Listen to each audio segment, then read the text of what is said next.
Olha, saúde é coisa séria e muito séria. Imagine você conhecer alguém que diz assim, segura esse sujeito aí que nós vamos prorrogar a vida dele.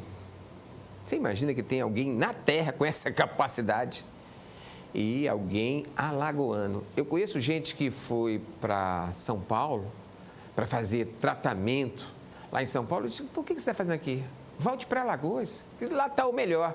Ele é do time de Jatene.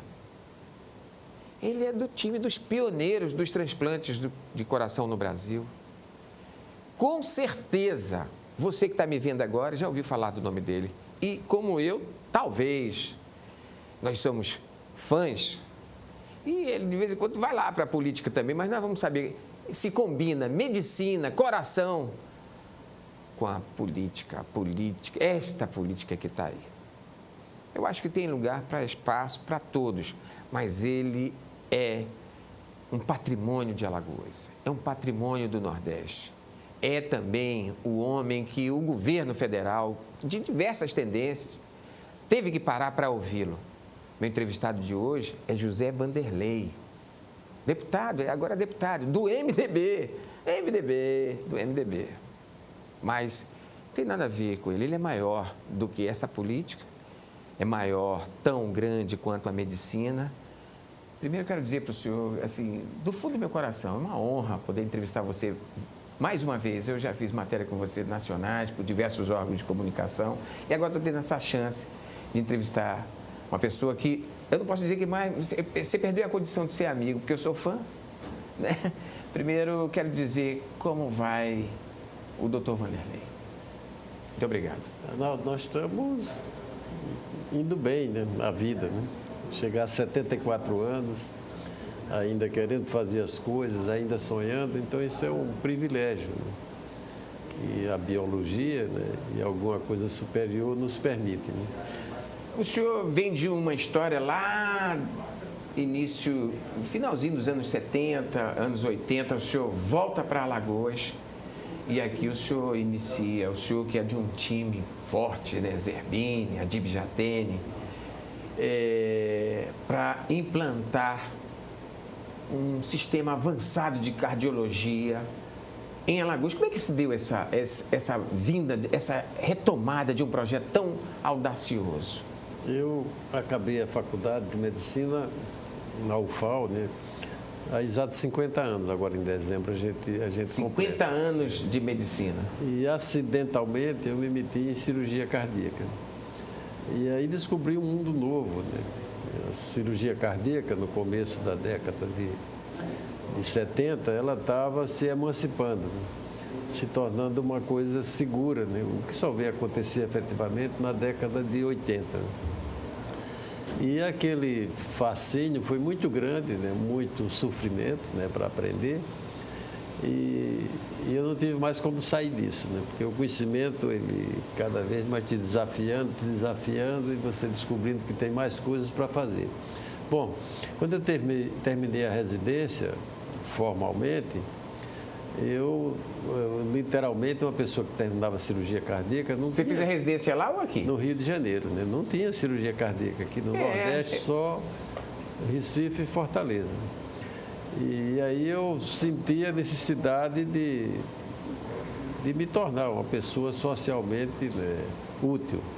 Fiz um concurso, fui para o Hospital da Lagoa, que era um dos maiores hospitais do Rio. Fui trabalhar com a equipe do meu chefe na iniciativa privada, mas... Só um minutinho, o Hospital da Lagoa, ele está falando de Lagoa Rodrigo de Freitas, no Rio de Janeiro. Isso, da Lagoa, um hospital belíssimo, construído pelo... Está lá funcionando até hoje. O Oscar Niemeyer, né? E fiquei imaginando que ali no Rio eu não teria muito como avançar, né, profissionalmente, em termos de conhecimento, né? Em termos financeiros estava bem confortável, né? Ou eu ia para o exterior, ou eu encarava o desafio de voltar para Alagoas, né?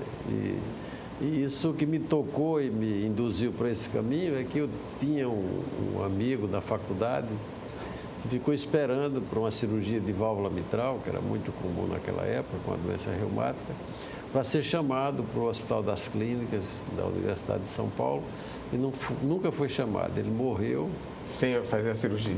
Não terminou o curso e morreu. Então, aquilo eu imaginei na minha cabeça, né? O homem lá de Cacimbinha, de onde eu vinha.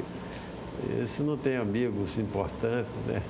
E como diria o nosso querido poeta Belchior, vindo do interior. Então, quando apareceu a oportunidade de vir para cá, era um desafio estrondoso, porque você tinha que montar uma UTI que não tinha, montar essa logística toda de... E o primeiro hospital que quando você decide, abraça e vem para Alagoas, é a Santa Casa? Olha, o primeiro olhar, quando eu estava lá nessa espera, era fazer na Universidade Federal, que eu achava que era onde tinha um ambiente para isso, onde você tinha uma faculdade de enfermagem, de psicologia, fisioterapia não tinha ainda aqui, né? Que poderia fazer isso com mais facilidade. Mas depois, o chamado que eu recebi foi da Santa Casa de Maceió, que era o hospital da Universidade Federal, né? O hospital universitário lá, ele foi inaugurado exatamente no ano que eu acabei a medicina. E aí eu fui recebido pelo doutor João Firman, e ele, as coisas necessárias que eu listei, ele se comprometeu a fazer. E assim nós viemos para cá. E eu vim já com um time. Daqui ou de lá? De lá, que você estava falando aqui, eu reconheço que em 50 anos eu fiz muita coisa importante, mas não foi sozinho. Coisas grandes, coisas importantes. Você pode citar alguns nomes desse time que veio com você? Não. Estão aqui ainda com a gente? Gilvan Dourado, né, já se aposentou, que era mais velho que a gente. Daniel voltou para a terra dele, é um grande cirurgião lá em Cachoeira de Itapemirim. Antônio De Biasi e o Cid, que trabalham comigo até hoje. E por que esses caras? Esses caras, todos os sábados, para a gente pegar, como se chama, mão na cirurgia, nós tínhamos uma cirurgia experimental no hospital, que nós operávamos religiosamente um cão, né, um cachorro, né, para aprender esses procedimentos habituais. É um simulador, né? Para quando você fosse fazer uma cirurgia no ser humano, você já ter preparado. Então, quando apareceu a chance, eu chamei esses caras todos para vir para cá. E eles, surpreendentemente, aceitaram, né? E como é que a gente vai ganhar dele? Não sei, mas vai dar certo. Então, vieram todos, ficaram na casa da minha mãe. Esses nomes que hoje fazem parte da história da cirurgia cardíaca do Brasil. Ficaram lá, morando lá na casa da minha mãe, né? Até que a gente começou a ganhar um dinheirinho e cada um foi... seguindo o seu rumo, né? Foi arrumando sua casa e arrumando sua vida. Eu me lembro que eu fiz uma matéria com o senhor. O senhor lembra quando foi o primeiro transplante, antes de falar desse assunto? O primeiro transplante foi em março de 89. O paciente está entre nós ainda? O paciente, ele viveu 34 anos, é o transplantado de coração mais longevo do país, né? E morreu, ironicamente, de um câncer, né? Um câncer igual ao que o Dr. Zerbini teve, que era o nosso patrono da cirurgia cardíaca brasileira. E o mestre, seu mestre, né? Mestre, amigo. Mestre aqui, né? Amigo. Ele falava tanto do senhor. Nos ajudou muito. Eu me lembro que o senhor também fez eu vi agora recentemente uma grande matéria nacional de uma cirurgia que o paciente, se eu não me engano, foi do Sul, não me lembro se foi Sul ou Sudeste, que está vivendo com 2 corações no país. O primeiro transplante que o senhor fez implantando 2 corações, o senhor lembra quando foi? Foi. Eu me lembro que eu publiquei isso na Band, né? Acho que foi em 98, 99, por aí. Por aí. Essa é uma solução, né, que foi um pouco abandonada e que nós ressuscitamos aqui em Alagoas. A gente tem um programa chamado Nordeste Transplante, né, que juntou o Nordeste inteiro. E esse programa emancipou a cardiologia aqui do Nordeste. Então, quando você tem um doente que está à beira da morte, né, aparece um doador, a primeira coisa que a gente vai avaliar esse doador, né, o tamanho dele, né, e as condições circulatórias dele. Como demora muito para a confirmação da morte, e às vezes demora mais ainda porque a família não decide, esse órgão às vezes não é adequado para você fazer o transplante da forma clássica, tirar o coração doente e colocar um coração novo. Ou então, é um doador muito pequenininho, com um peso muito baixo, né? E o receptor tem um peso muito alto. Então, a recomendação, a saída única é fazer um transplante que a gente chama heterotópico, fora do lugar, ou também chamado coração em paralelo. Aí você deixa aquele órgão que está mutilado, se for possível, você faz... Mantém os dois no corpo? Mantém os dois. Alagoas tem a maior experiência brasileira e a experiência mais bem sucedida, talvez. E sob seu comando, né? A equipe toda, né? que cuida disso, né? Mas tem paciente vivo? Nós temos pacientes vivos? temos. O último transplante heterotópico que a gente fez foi agora em outubro, né? Outubro, novembro. Né? Esse doente está muito bem. É um paciente lá de Pão de Açúcar, ele agora se mudou. Está morando tem uma aqui, vida em tese uma vida normal. absolutamente normal. Porque esses doentes que vão para listas, ou eles ficam internados, a gente viu recentemente o caso do Faustão Silva, né? Ou então eles ficam entrando e saindo do hospital, se descompensam e vêm para o hospital. No caso do Fausto Silva, ele estava sendo mantido com drogas que a gente chama vasoativas, né? Para explorar literalmente o coração, mas isso tem um prazo, né? Esses doentes, por isso eles entram numa lista de prioridade. Porque... O Faustão pode, a partir de agora, ter uma... Eu acho que voltar para o programa, eu acho que é difícil. A gente não, se ele quiser voltar, não. Aquele é um trabalho salubre, né, que ele fazia. Né? Uhum. Mas a gente não pode dar um prognóstico, porque tem as chamadas comorbidades. Ele estava fazendo hemodiálise, né, que já é não sei se ele está dependendo ainda da filtração. Mas tem uma vida... Uma vida absolutamente normal. Né? A gente operou doentes que casaram, tiveram filhos. É comovente, né? A mudança na qualidade de vida desses doentes. Né? Que era um doente que estava acamado, que mal andava, né? E que quando você autoriza que ele saia do leito, ele sai... Levante e ande. É igual um gigante, né? E aí ele percebe, né, que ele não estava vivendo, ele estava numa fase muito... Nesses 50 anos de cirurgia, você tem ideia de quantas fez? Mais de 10 mil? Todo ano a gente atualiza isso, né? A última atualização, o ano passado, estava em 23.500, 24. Todas na Santa Casa ou em outros hospitais? Não, o primeiro programa foi na Santa Casa, né, de 6, 7 anos atrás, no Hospital do Coração de Alagoas, que é um hospital privado, né, mas que lá nós levamos... Você não está mais na Santa Casa? Não, agora... Implantou o sistema lá, mas não está mais lá. Não deu para trabalhar, né, porque o ambiente ficou muito ruim, né? E essas cirurgias, esses procedimentos complexos, eles exigem... São complexos não é porque são difíceis, é porque depende de muita gente. Né? E investimento. E de um ambiente muito saudável do ponto de vista mental, né? Senão as coisas não dão certo. O senhor vai para um projeto. O senhor encontrou facilidade para implantar um projeto como esse do.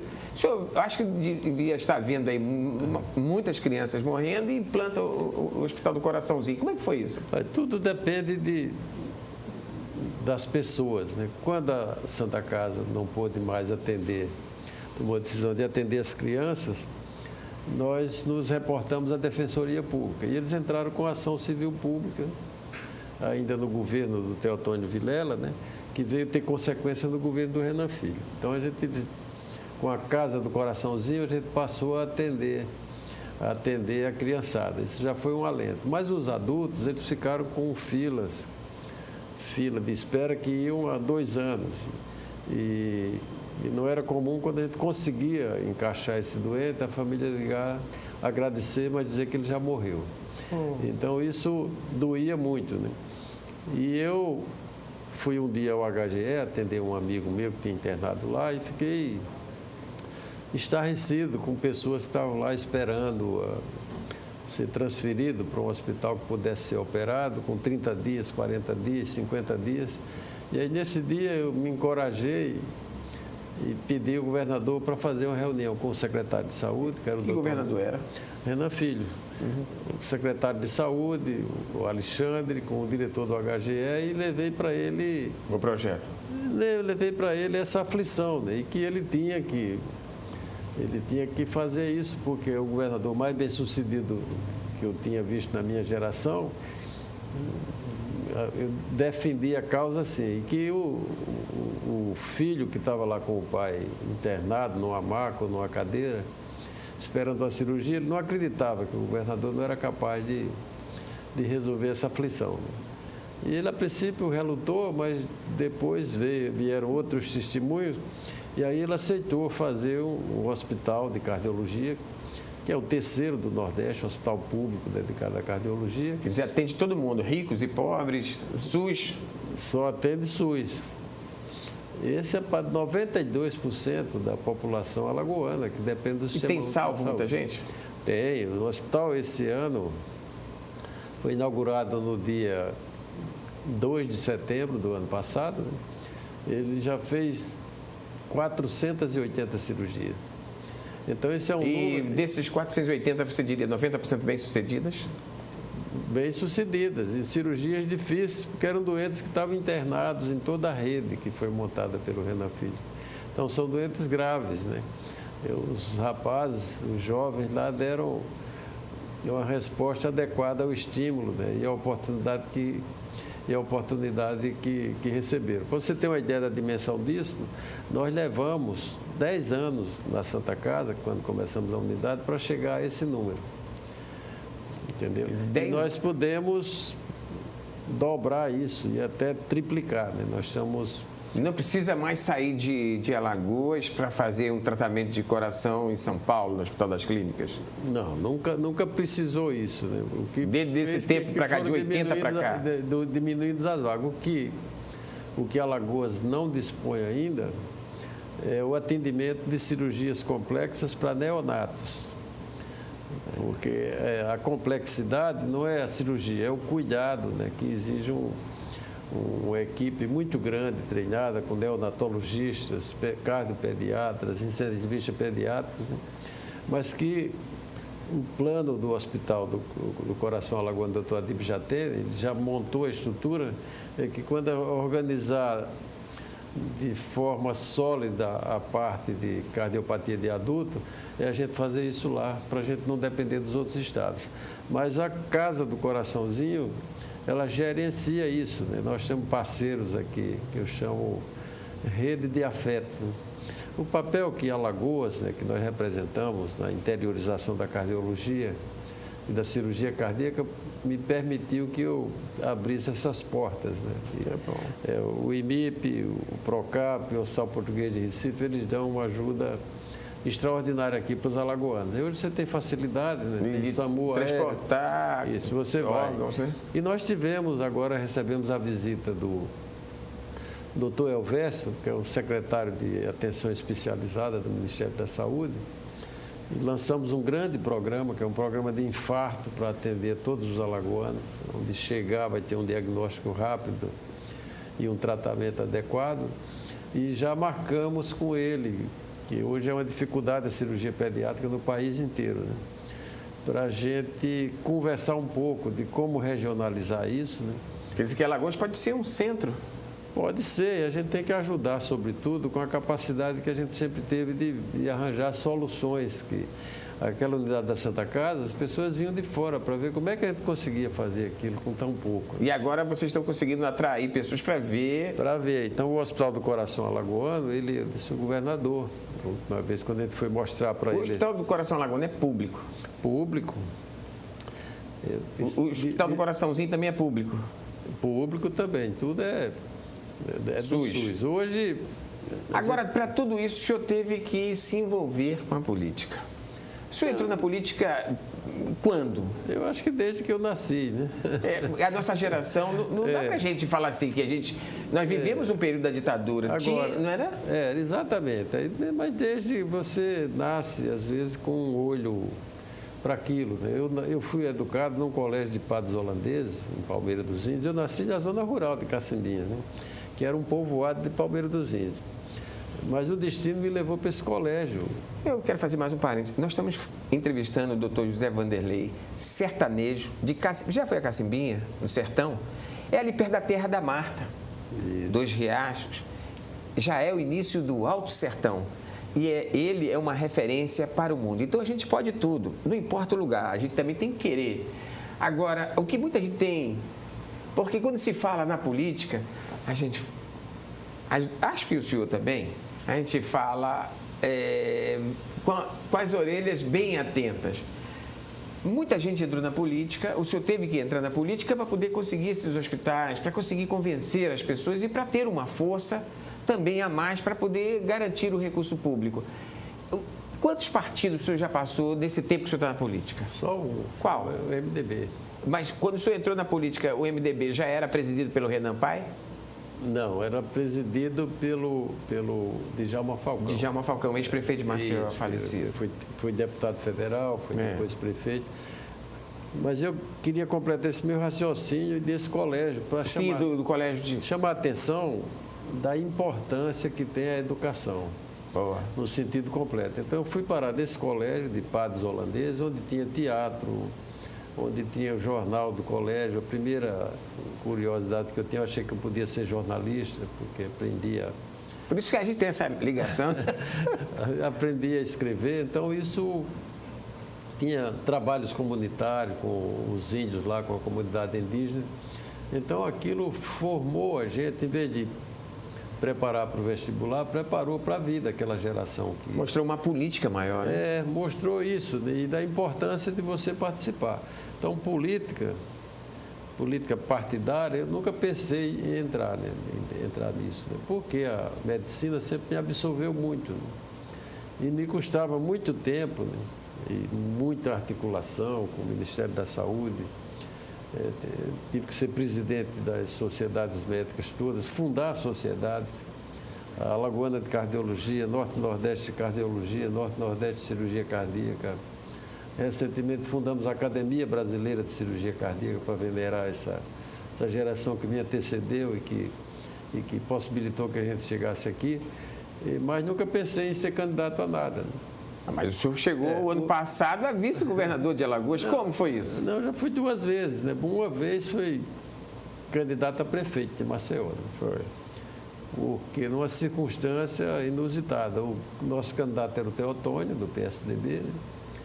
E o Teotônio, o irmão dele apareceu com câncer e ele nos chamou para dizer que não tinha condições de ser candidato. O irmão pediu para se dedicar a cuidar dele, né? E ele largou a candidatura. Então eu fui um sacrifício, como ele costuma dizer. Uma obrigação e aprendi muito, né? Porque a minha vida é sair de casa para o hospital, do hospital para casa, viajar. E aí eu conheci a cidade inteira, né? E aquilo me assustava muito se eu ganhasse a eleição, porque provavelmente eu não sei se eu podia conciliar as duas coisas, né? Ser prefeito e manter a cirurgia. No final eu comecei a estudar, eu já estava menos assustado, né, com a possibilidade de ganhar e dar resposta. Né? E agora essa experiência de ser vice-governador de Alagoas, é bem importante ressaltar que foram quase 10 meses, né? Isso, e aí, né, com isso eu entrei na vida partidária, né? Na vida partidária e fui vice-governador do TEL 2 anos depois, né? Porque o PMDB indicou o vice, né? Mas assim que acabou eu voltei direto. Eu estava me esquecendo dessa fase que você foi vice-governador do TEL. Integral para a medicina. E agora foi de novo um acidente da política, né? A política que ficou muito desarrumada, né? E aí me comunicaram que eu tinha que aceitar ser o vice do Paulo Dantas, né? E aquilo, de novo, né, aí continuando a história da cardiologia, foi uma oportunidade extraordinária, porque o governador pediu para que eu acelerasse a construção do Hospital do Coração Alagoana de Ibijaté. Quer dizer, conseguiu fazer da política uma coisa boa, né? Então aquilo foi uma tarefa maravilhosa. E o governador, mais ainda, né, permitiu, né, porque a política, quando ela não é feita com nobreza, não é uma coisa boa, né, que o hospital nomeasse as pessoas para lá, que fossem as mais bem preparadas do Estado. Porque não valia apadrinhamento, né? Então, nós pegamos as melhores pessoas do Hospital do Coração de Alagoas, que é um hospital privado, e da Santa Casa, que é um hospital privado filantrópico. E o hospital já começou a rodar no outro dia, né? Porque eram pessoas que já tinham domínio da técnica. O espírito público, tinham o domínio da técnica e, sobretudo, né, eram pessoas que pensavam como a gente, né? E esse hospital foi muita reclamação da rede privada, de tudo. As pessoas não imaginam a importância de um hospital desse num lugar que 92% da população é dependente do SUS. Ele está me avisando lá que eu tenho 5 minutos, eu quero aproveitar ao máximo, eu acho que você também está gostando, porque a gente está conhecendo mais. Eu não sei se ele já falou de tanta intimidade de uma pessoa que salvou praticamente 23 mil alagoanos com problemas no coração. Entre eles, eu vou abrir aqui um parênteses, não tem nada a ver com essa entrevista, nem o convite.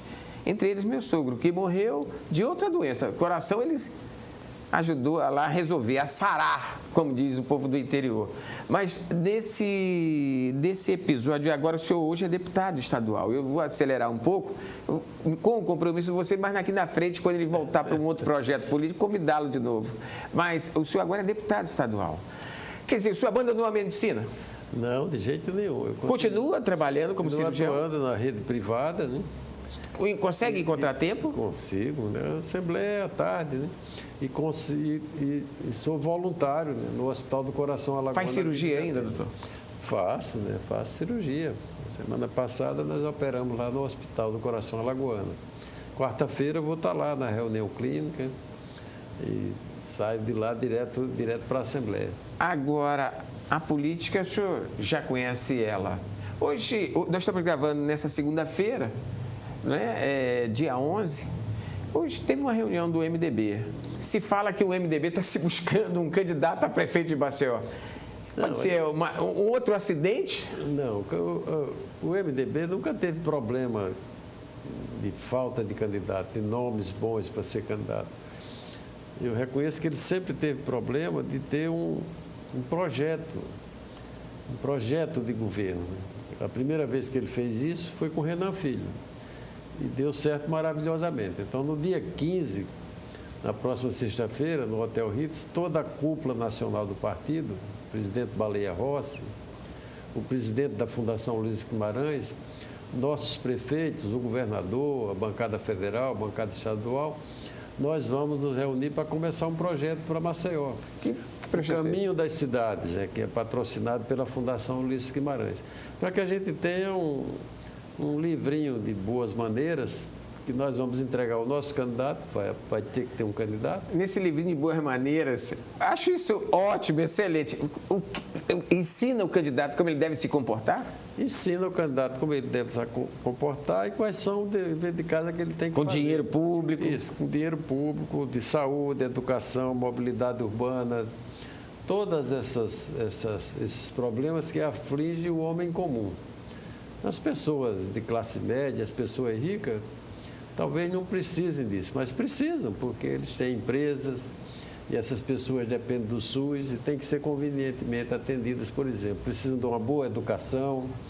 Então, todos esses problemas, eles vão ser equacionados, nós vamos trazer gente de fora, mas fazer várias oficinas de trabalho com a inteligência local também, e vão servir para o nosso candidato, se ganhar a eleição, ou quem não ganhar a eleição, de instrumento para que ele possa implementar políticas públicas. Nesses 50 anos de vida médica, é vida mesmo médica, 50 anos é uma vida médica dedicada à medicina, e também não dá para separar da política. Alguma frustração?